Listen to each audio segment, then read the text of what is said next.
I'm really sick and tired of the Republican Democrat narrative laid over it and the finger pointing here and there.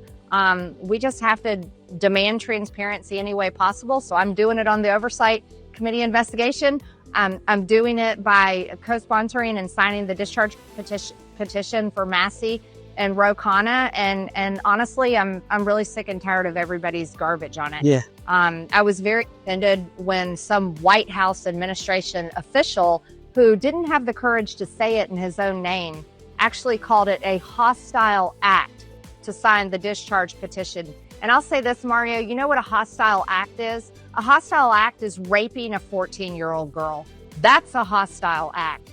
And hiding behind the White House administration official name, you want to know something that's pretty disgusting. And so I'm happy to call that out. I think President Trump is fantastic. I love the man, and I have stood with him for years now. But he is in a cone of information that he's surrounded by the people in his circle. And I don't always like and agree with the people in his circle. So my issue is not with the president. My issue is that maybe they aren't really advising him very well on this issue at this time, because I think the people that should matter the most are the women that were raped and victimized by Jeffrey Epstein and a massive cabal of not only employees, but accountants and attorneys and prosecutors and the government for decades. And so that's pretty much where I fall on this issue.